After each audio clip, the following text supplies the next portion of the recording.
నమస్తే. ఈరోజు మనము మోకాళ్ళ నొప్పుల గురించి మాట్లాడుకుందాము. మోకాళ్ళ నొప్పులు అనేటివి ప్రతి ఒక్కరికి వస్తూ ఉంటాయి. చిన్న వాళ్ళకు, అడోలసెంట్ వాళ్ళకు, మధ్య వయసు వాళ్ళకు, ఎల్డర్లీ పాపులేషన్‌కు. ప్రతి ఏజ్‌లో ఈ మోకాళ్ళ నొప్పులు అనేటివి చాలా కామను. కానీ ఒక్కొక్క ఏజ్‌లో ఒక రీజన్ వల్ల ఈ మోకాళ్ళ నొప్పులు వస్తూ ఉంటాయి.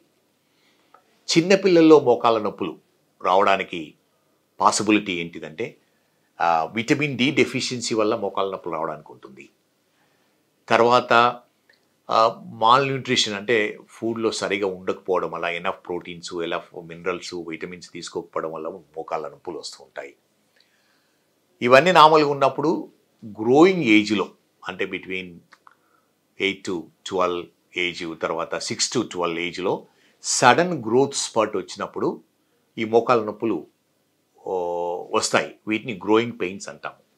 ఏమవుతుందంటే బోన్స్ సడన్గా లెంత్ అయిపోయి వాటికి అటాచ్ ఉన్న లిగమెంట్స్, మసిల్స్ కొంచెం టైం తీసుకుంటుంది. దానివల్ల ఏమవుతుందంటే ఈ లిగమెంట్ కానీ మసిల్ కానీ బోన్లో ఎక్కడ అటాచ్మెంట్ ఉందో అక్కడ కొంచెం ట్రాక్షన్ పడి ఈ నీ పెయిన్, స్పెషల్లీ మోకాలు కింద ఉన్న భాగంలో ఈ పెయిన్ వస్తుంటుంది. దాన్ని గ్రోయింగ్ పెయిన్ అంటాము. అది జనరల్లీ దానంతట అదే రిజాల్వ్ అవుతుంది. కానీ చిన్నపిల్లల్లో ఆర్థరైటిస్ వల్ల కూడా మోకాళ్ళ నొప్పులు వస్తుంటాయి. దీన్ని జువనైల్ ఆర్థరైటిస్ అంటాము. జువనైల్ రుమటాయిడ్ ఆర్థరైటిస్ కూడా అప్పుడప్పుడు వస్తూ ఉంటుంది చిన్నపిల్లల్లో. ఇది ఆటో ఇమ్యూన్ డిసీజ్ కిందికి వస్తూ ఉంటుంది. మోకాళ్ళలో గుజ్జు అరిగిపోవడం వల్ల ఇది ప్రాబ్లం వస్తుంటుంది. ఏమవుతుందంటే ఈ మోకాల్ లైనింగ్ సైనోయిమ్ ఉంటుంది కదా, సైనోయిమ్లో బ్లడ్ సప్లై ఇంక్రీజ్ అయ్యి ఇన్ఫ్లమేషన్ వస్తుంది సైనోయిమ్లో. దానివల్ల ఈ గుజ్జు అనేది ఎక్సెస్ బ్లడ్ సప్లై వల్ల గుజ్జు డ్యామేజ్ అయ్యి ఆర్థరైటిస్ వస్తుంటుంది చిన్నపిల్లలు. ఇది ఇనీషియల్గానే మనము డయాగ్నోజ్ చేసి దానికి అప్రాప్రియేట్ ట్రీట్మెంట్, స్పెషల్లీ రుమటాలజిస్ట్ కానీ ఆర్థోపెడిక్ సర్జన్తో ట్రీట్మెంట్ తీసుకుంటే చాలా వరకు ఈ డిఫార్మిటీ, పెయిన్, ఈ సివియారిటీ ఆఫ్ ఆర్థరైటిస్ కంట్రోల్ చేయడానికి వీలవుతుంది. అదేవిధంగా మోకాళ్ళ నొప్పులు స్పెషల్లీ యంగ్ పీపుల్లో బిట్వీన్ మేబీ 15-30 ఇయర్స్లో వచ్చే వాళ్ళది ఒకసారి కామన్గా ఉంటుంది. ఈ మోకాళ్ళలో కాకుండా ఇది మోకాళ్ళ చిప్పలో వస్తుంటుంది. పెయిన్ ఎప్పుడు వస్తుంటుందంటే మనము మెట్లు ఎగి దిగేటప్పుడు నొప్పి వస్తుంటుంది, కింద కూర్చొని లేచినప్పుడు నొప్పి వస్తుంటుంది, జాగింగ్ రన్నింగ్ చేసినప్పుడు ఫ్రంట్ పార్ట్ ఆఫ్ ది మోకాల్లో అంటే మోకాలు చిప్ప వెనుక నొప్పి వస్తుంటుంది. దీన్ని ఏమంటామంటే కాండ్రోమలేషియా పటెల్లా అంటాము.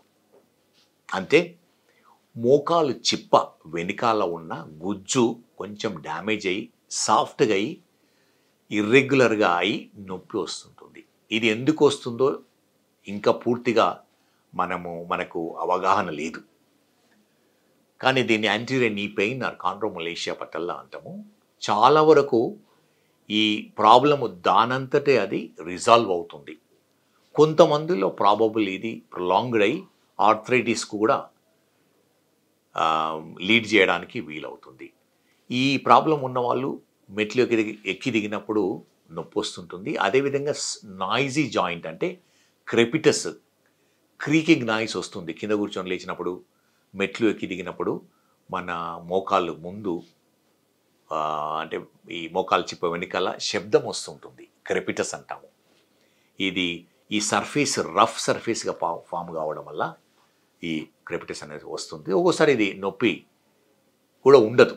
ఎవరికైతే నొప్పి లేదో ప్రాబబుల్ ఎవరికి అనవసరం లేదు. కానీ ఎవరికైతే నొప్పి ఉందో దీనికి ట్రీట్మెంట్ అవసరం ఉంటుంది. చాలా వరకు ఇది నాన్ ఆపరేటివ్ మీన్స్ వల్లనే ఈ సిమ్టమ్స్, ఈ కండిషను కంట్రోల్ చేయడానికి వీలవుతుంటుంది.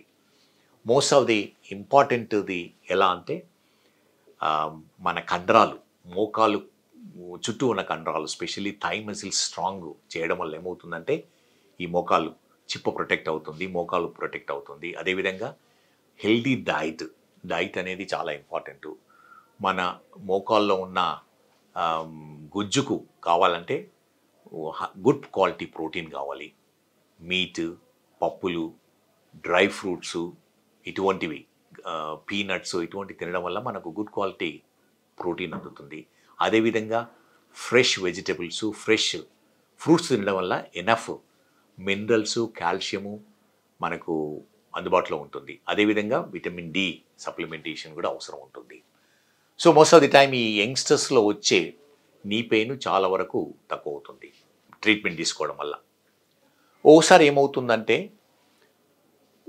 కొందరికి కంటిన్యూస్ పెయిన్ ఉంటుంది, మెట్లు ఎక్కడ దగ్గరలో ఇబ్బంది, నడుస్తూ నడుస్తూ కింద పడడానికి పడినట్టు అనిపిస్తుంటుంది.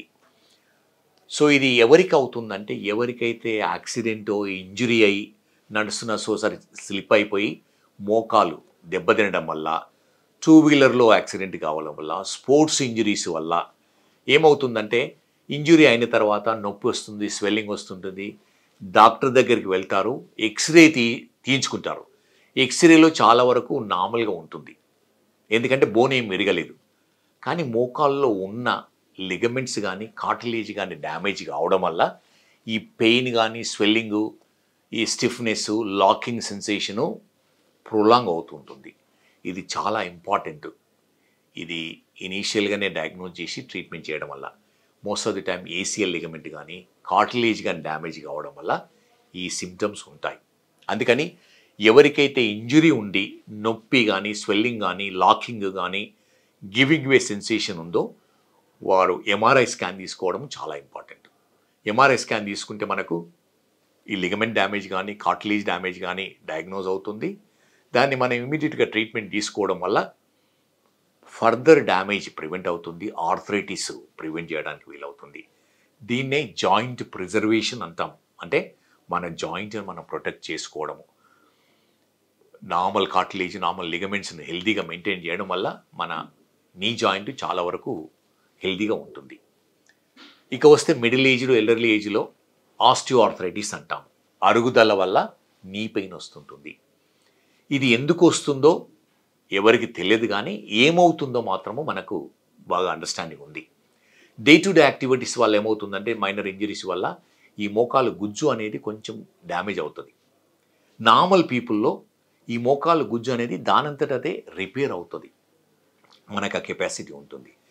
ఎవరిలో అయితే ప్రీడిస్పోజిషన్ ఉందో, ఎవరికైతే ఆర్థరైటిస్ టెండెన్సీ ఉందో ఈ రిపేర్ మెకానిజం అనేది ఫెయిల్ అవుతుంది. అంటే ఆ రిపేర్ చేయలేకపోతారు. మనకు స్కిన్ చిన్న ఇంజరీ అయినప్పుడు దాని తర్వాత రిపేర్ అవుతుంటుంది. కానీ అదేవిధంగా నీ జాయింట్లో కూడా ఈ రిపేర్ కాకపోతే ఏమవుతుందంటే ఈ ఆస్టియోఆర్థరైటిస్ అనేది వస్తుంది. దీని సిమ్టమ్స్ చాలా వరకు ఏంటంటే ఇనీషియల్గా పెయిన్ వస్తుంది. పెయిన్ ఎప్పుడు వస్తుందంటే మెట్లు ఎక్కి దిగడము, కింద కూర్చొని లేచినప్పుడు, ప్రొలాంగ్డ్ వాకింగ్ అప్పుడు నొప్పి వస్తుంది. ఇనీషియల్ స్టేజెస్లో స్వెల్లింగ్ వస్తుంది. ఈ ఆర్థరైటిస్ ప్రోగ్రెస్ కావడంతో ఏమవుతుందంటే మనకు ఈ సిమ్టమ్స్ సివియర్ అవుతుంది. రెస్ట్ పెయిన్ ఉండడము, నైట్ పెయిన్ ఉండడము, స్లీప్ డిస్టర్బ్ కావడము, నడవలేకపోవడము, మన డే టు డే యాక్టివిటీ చేయలేకపోవడం అవుతుంటుంది. సో ఈ ఆర్థరైటిస్లో అనేది 4 స్టేజెస్ ఉంటాయి. స్టేజ్ 1 to 4 అంటే mild grade to severe grade. Most of the time ఇది 1-2 స్టేజెస్లో నాన్ ఆపరేటివ్ మీన్స్లో ఆపరేషన్ లేకుండానే ట్రీట్ చేయడానికి వీలవుతుంది. మన కండరాలు బలంగా పెట్టి హెల్దీ డైట్ తీసుకోవడము, వాకింగ్ చేయడము వల్ల ఇవి స్ట్రాంగ్ అవుతుంది. చాలామంది అపోహ ఏంటిదంటే ఈరోజు వచ్చారు, సార్ నాకు మోకాలు నొప్పి వస్తుంది, డాక్టర్ దగ్గరికి వెళ్ళాను, ఎక్స్రే తీశారు, కొంచెం అరిగిపోయింది, మీరు నడవడం ఆపేసేయండి అని. అది కరెక్ట్ అడ్వైస్ కాదు. నడవడం అనేది చాలా ఇంపార్టెంట్. హెల్దీ నీ ఉండాలంటే నడవడము చాలా ఇంపార్టెంట్. నడవడం వల్లనే మనకు మోకాలు గుజ్జు అనేది హెల్దీగా ఉంటుంది, రిపేర్ అవుతుంది. ఎవరికైతే కొంచెం అరుగుదల ఉందో వాళ్ళకు కూడా ఇంపార్టెంట్ ఇది నడవడం అనేది. వాకింగ్ అనేది very good exercise for the knee joint. So ఈ stage 1 to any stage respective stage walking అనేది చాలా important for a healthy cartilage వరకు. స్టేజ్ 2 to 3 ఉన్న వాళ్ళకు అప్పుడప్పుడు ఏమి ఇస్తామంటే పిఆర్పి ఇంజెక్షన్స్ ఇస్తాం. కానీ ఈ రోజు రేపుల్లో ఈ పిఆర్పి ఇంజెక్షన్స్ అనేది చాలా మిస్లీడింగ్గా ఉంది. ప్రతి ఒక్కరికి పిఆర్పి ఇంజెక్షన్స్ ఇచ్చేసి చాలా అంటే డబ్బులు ఖర్చు పెట్టుకొని వస్తూ ఉంటారు.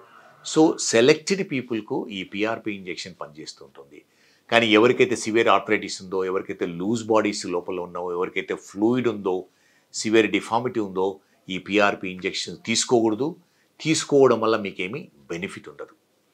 ఎవరికి ఆపరేషన్ అవసరం ఉంటుంది? ఈరోజు రేపుల్లో partial knee replacement, total knee replacement, robotic knee replacement అనేటివి చాలా కామన్గా అవైలబుల్ ఉన్నాయి. అండ్ అఫోర్డబిలిటీ కూడా చాలా పెరిగిపోయింది. ఒకప్పుడు చాలా ఎక్స్పెన్సివ్ ఆపరేషన్, ఇప్పుడు చాలా తక్కువ ఖర్చుతో ఈ పార్షియల్ రీప్లేస్మెంట్ కానీ, రోబోటిక్ నీ రీప్లేస్మెంట్ కానీ, టోటల్ నీ రీప్లేస్మెంట్ కానీ చేసుకోవచ్చు. స్టేజ్ 4 వాళ్లకు ఎక్స్రేలో స్టేజ్ 4 సివియర్ డ్యామేజ్ ఉన్న వాళ్ళకు, ఎవరైతే ఈ నొప్పితో కంటిన్యూస్గా సఫర్ అవుతున్నారో, వాళ్ళు డే టు డే యాక్టివిటీ చేయలేకపోతున్నారో, వాళ్ళ నిద్ర డిస్టర్బ్ అవుతుందో, అటువంటి వాళ్ళకు ఎక్స్రేలో సివియర్ చేంజెస్ ఉంటే ఈ ఆపరేషన్ చేయడం వల్ల వాళ్ళు చాలా బెనిఫిట్ అవుతారు. కానీ జనరల్గా ఆస్టియోఆర్థరైటిస్ ఉన్న వాళ్ళకు 10% వాళ్ళకే ఈ నీ రీప్లేస్మెంట్ అనేది అవసరం ఉంటుంది. 90% ఈ నీ రీప్లేస్మెంట్ అవసరం ఉండదు. అందుకని ప్రతి ఒక్కరు భయపడిన అవసరం లేదు. మీరు ఆస్టియోఆర్థరైటిస్ బిగిన్ అయిన వెళ్ళే డాక్టర్ దగ్గరికి వెళ్ళిపోతే ఆపరేషన్ అంటారని. So majority of the osteoarthritis వాళ్ళకు ఆపరేషన్ లేకుండానే ట్రీట్ చేస్తాము.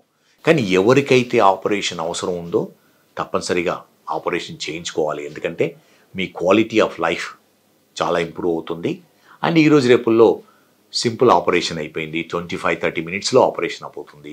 రోబోటిక్ టెక్నాలజీ వచ్చింది, తక్కువ నొప్పితో చేయగలుగుతాము, నెక్స్ట్ డేనే ఇంటికి పంపించగలుగుతాము. అందుకని మోస్ట్ ఆఫ్ ది ఆస్టియోఆర్థరైటిస్ పేషెంట్స్కు ఆపరేషన్ లేకుండానే simple means of exercise, diet, walking లాంటి వల్ల చాలా వరకు మేనేజ్ చేయడానికి వీలవుతుంది.